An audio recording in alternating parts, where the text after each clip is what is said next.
Welcome back to my YouTube channel Learning Brightly में आपका स्वागत है। सो डियर स्टूडेंट्स, आज हम कर रहे हैं MCQ based question class 11। Book का नाम है snapshot, lesson number 1, the summer of beautiful white horse. तो चलिए स्टार्ट करते हैं अपने एमसीक्यू बेस्ड क्वेश्चंस को। क्वेश्चन नंबर 1 देखिए, just have a look. Who is the author of the summer of the beautiful white horse? Option A, A.G. Cronin. Option B, William Wordsworth. Option C, William Shakespeare. Option D, William Sarion. तो हमारा correct answer क्या है? हमारा correct answer है option D, William Saroyan. ठीक है, जिस next one, question number 2 देखिए। What were the hallmarks of the Garoghlanian tribe? यानी कि गैरोलियन ट्राइब्स के लिए हॉलमार्क क्या था, यानी कि वो किस लिए जाने जाते थे? ठीक है, तो option A trust, option B honesty, option C both A and C, option D none of the above. ठीक है, तो हमारा करेक्ट आंसर क्या है? हमारा करेक्ट आंसर है option C, both A and B, यानी कि ट्रस्ट एंड ऑनेस्टी दोनों ही करेक्ट है। ठीक है, चलिए see the next one, just have a look. Question number 3, the summer of beautiful white horse is a story of two dash boys, यानी कि कौन से लड़के थे ये दोनों? Option A Armenian, option B Arabian, option C Asian, option D African. हमारा correct answer क्या है? हमारा करेक्ट आंसर है ऑप्शन ए आर्मेनियन। ठीक है, see the next one, question number 4, Murad enjoyed being dash more than anybody else, यानी कि मुराद को किस चीज़ को लेकर ज़्यादा आनंद आता था अगर वो किसी चीज़ को छोड़ता है? तो first crazy, second alive, third funny, fourth none of the above. हमारा करेक्ट आंसर क्या है? हमारा करेक्ट आंसर है ऑप्शन बी अलाइव। ठीक है, see the next one, just have a look. Question number 5, what according to Aram was his first longing, यानी कि Aram की पहली इच्छा क्या थी? Option A to own a horse, उसका खुद का घोड़ा। Option B to become rich, अमीर बनना। Option C to ride a horse, घोड़े पर सवार होना। Option D to visit a vineyard, vineyard पर जाना। तो हमारा करेक्ट आंसर क्या है? हमारा करेक्ट आंसर है option C to ride a horse, घुड़सवारी करना। So the next one, just have a look. Question number 6 देखिए, why could not Aram believe when he saw Mourad with the white horse? ठीक है, या horse, यानी कि अरम को क्यों नहीं विश्वास होता जब वो देखता है मुराद को कि वो घोड़े पर सवार है? Option A because he was crazy, वो पागल था। Option B because they were poor to afford the horse और अ हॉर्स, यानी कि वो घोड़े को अफोर्ड नहीं कर सकते थे, खरीद सकते थे, इतने अमीर नहीं थे। Option C because he was sleepy, यानी कि वो सोया हुआ था। Option D because he was dreaming, वो सपना ले रहा था। हमारा करेक्ट आंसर क्या है? हमारा करेक्ट आंसर है option B, because they were poor to afford a horse, यानी कि वो इतने गरीब थे कि वो घोड़ा नहीं खरीद सकते थे। ठीक है, see the next one, just have a look the question number 7, why where did Aram live, यानी कि अरम कहाँ रहता था? क्वेश्चन नंबर 7 का ऑप्शन ए देखिए, in the centre of the town, centre के, टाउन के सेंटर में, यानी कि शहर के बीच में। इन द कंट्री, शहर देश के अंदर। ओलाइव एवेन्यू, ओलाइव एवेन्यू पे। ये फिर ऑप्शन डी देखिए, at the edge of the town of Walnut. ठीक है, यानी कि बिल्कुल शहर के किनारे। तो हमारा करेक्ट आंसर क्या है? Option D is the correct one, at the edge of town on Walnut. ठीक है, see the next one, just have a look. Question number 8, how was Aram describes the horse, यानी कि अरम घोड़े को किस प्रकार से डिस्क्राइब करता है, वर्णन करता है? Option A magnificent and lovely, option B beautiful white horse, option C both A and C, option D none of the above. हमारा करेक्ट आंसर क्या है? हमारा करेक्ट आंसर है option C, A and B. ठीक है, सो dear students, आप इसे याद करते रहें अच्छे से अपने मेन ऑप्शन को, ताकि आपकी अच्छे से प्रिपरेशन हो, क्योंकि इस साल जो सीबीएसई का पैटर्न है वो एमसीक्यू बेस्ड है। ठीक है, ज़्यादातर क्वेश्चंस आपके एमसीक्यू बेस्ड ही आएंगे। ठीक है, क्वेश्चन नंबर 9 देखिए, no number of the Garoghlanian family could be, यानी कि कोई भी नंबर नहीं है गैरोलियन जो परिवार है उनके लिए option A poor, option B rich, option C thief, option D rich. ठीक है, तो हमारा करेक्ट आंसर क्या है? हमारा करेक्ट आंसर है option C thief, a thief. ठीक है, क्वेश्चन नंबर 10 देखिए, just have a look. Mourad was considered, Mourad को जाना जाता था नेचुरल डिसेंडेंट ऑफ हिज, यानी कि क्या थे वो? Option A father, option B uncle, option C grandfather, option D great grandfather. यानी कि जो मुराद था उसे जाना जाता था, जो उसके पूर्वज थे। किसका कंपैरिजन किया गया इसके अंदर? तो हमारा करेक्ट आंसर है ऑप्शन बी। ठीक है, उसके अंकल के द्वारा। See the next one, just have a look, question number 11। How would you describe uncle Khosrove, यानी कि अंकल खुशरोव का वर्णन किस प्रकार करेंगे? ऑप्शन ए हॉट टेम्पर्ड, गुस्से वाले, ऑप्शन बी इरिटेबल, चिड़चिड़े, ऑप्शन सी इम्पेशेंट, यानी कि बिल्कुल भी धैर्य नहीं था उनके अंदर, option D all the above. तो हमारा करेक्ट आंसर क्या है? Option D all the above, यानी कि ये सारी क्वालिटीज थी उनके अंदर जिनसे उनका वर्णन करते। क्वेश्चन नंबर 12 देखिए, what did uncle Khosrove do to stop anyone from talking, यानी कि अंकल खुशराव क्या करते थे किसी को चुप कराने के लिए? Option A by beating them, उन्हें मारते थे, option B by walking away, दूर कर देते थे, option C by shouting at them, उनके ऊपर चिल्लाते थे, option D by ignoring them, उन्हें इग्नोर करते थे। तो हमारा करेक्ट आंसर क्या है? हमारा करेक्ट आंसर है option C is the correct one, by shouting at them, उनके ऊपर चिल्लाते थे। ठीक है, just have a look to see the next one. Question number 13 देखिए, what was uncle Khosrove's customary line, यानी कि खुशराव अंकल को किस प्रकार से जाना जाता था? ऑप्शन ए इग्नोर इट, पे नो अटेंशन, बिल्कुल भी ध्यान नहीं देते थे, इग्नोर करते थे, ऑप्शन बी फॉरगेट इट, यानी कि भूल जाते थे, option C it is harmless, ignore it, अगर उनको भूल जाए तो बिल्कुल इग्नोर। ठीक है, बहुत ही खतरनाक है अगर उन्हें हम भूल जाएं या इग्नोर करें। Option D it is no harm, बिल्कुल भी कोई नुकसान नहीं है, पे नो अटेंशन टू इट, यानी कि इस तरफ अगर ध्यान ना दिया जाए। तो हमारा करेक्ट आंसर क्या है? Option D is the correct, it is no harm, pay no attention to it.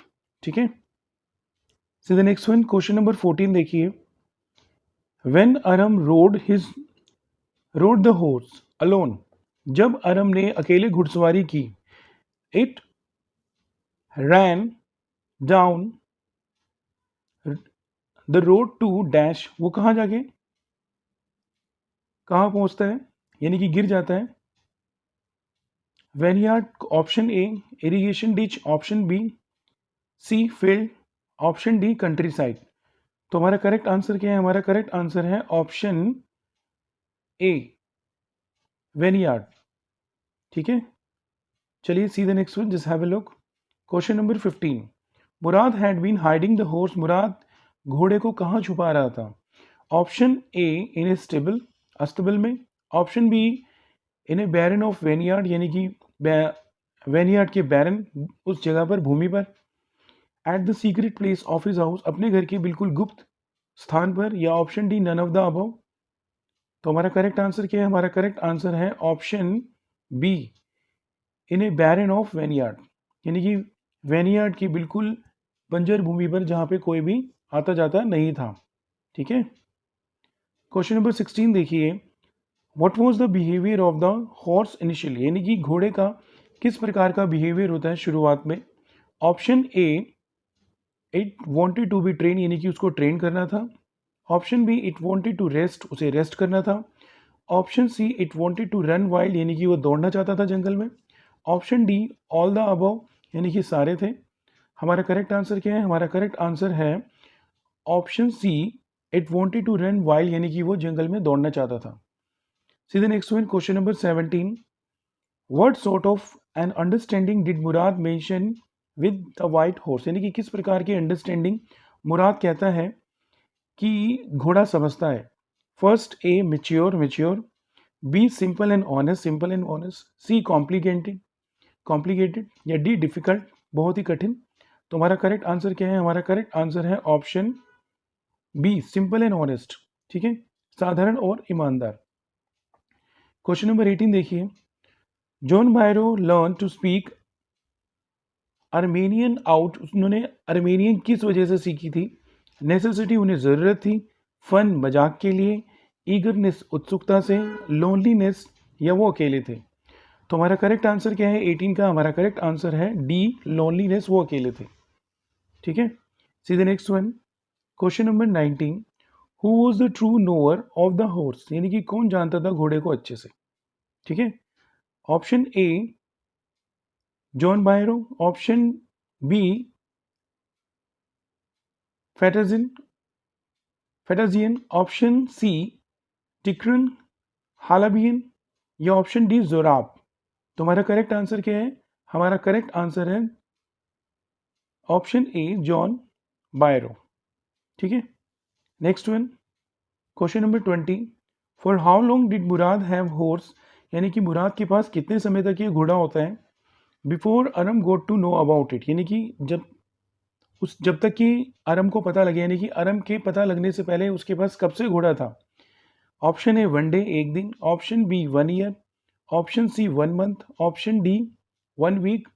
सो हमारा करेक्ट आंसर क्या है? हमारा करेक्ट आंसर है ऑप्शन सी 1 मंथ।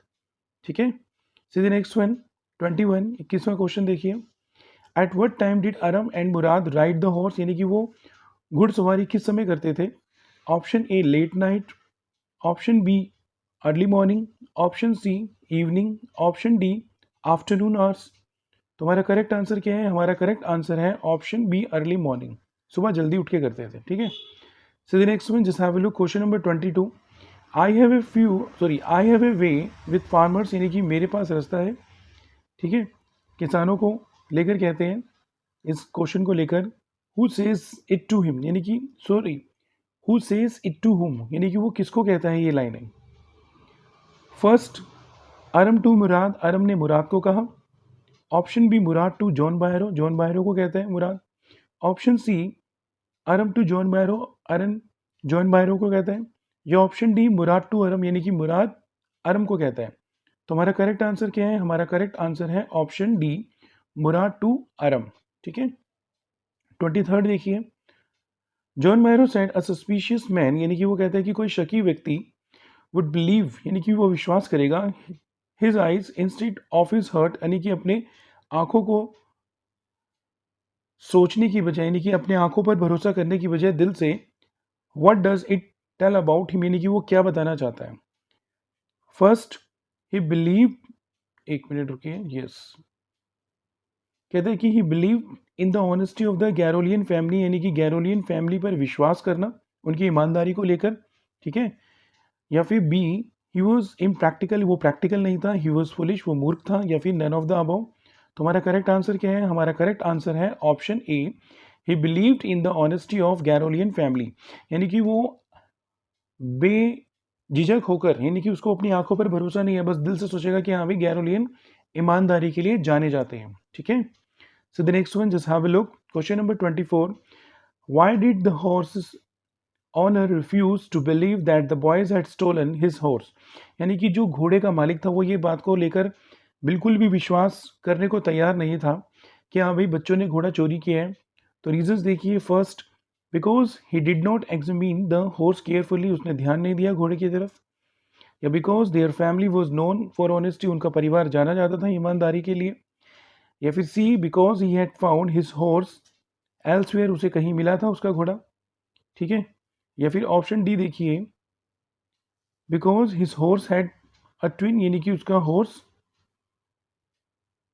ट्विन का मतलब ऐसा लगता था कि कहीं और चला गया। तो हमारा करेक्ट आंसर क्या है? हमारा करेक्ट आंसर है option B is the correct one.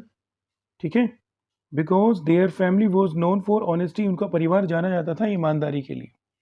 ठीक है, see the next one, 25th, when did the boys return the horse, यानी कि बच्चों ने घोड़ा कब वापस किया? First, after Aram learn to ride it, उसने जब अरम ने सीख लिया घुड़सवारी। आफ्टर एन ईयर, 1 साल के बाद। आफ्टर 6 मंथ्स, यानी कि 6 महीने के बाद। After they ran into John Byro, यानी कि जॉन बैरो के पास चला गया। तो हमारा करेक्ट आंसर क्या है? Option D, after they ran into John Byro, ठीक है, जब वो उसके पास चला जाता है। Next 26, why did the boys return the white horse to its owner, यानी कि वो घोड़ा वापस क्यों कर देते घोड़े के मालिक को।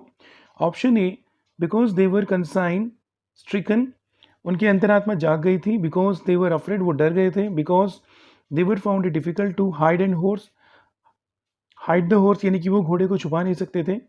या फिर ऑप्शन डी देखिए, because they were accuse of that, उनके ऊपर चोरी का इल्ज़ाम लग गया था। तो हमारा करेक्ट आंसर क्या है, हमारा करेक्ट आंसर है option A, because they were conscience stricken, उनके अंतरात्मा ने उन्हें बोला कि भाई फटाफट वापस कर दो, नहीं तो चोरी का इल्जाम लग सकता है। ठीक है।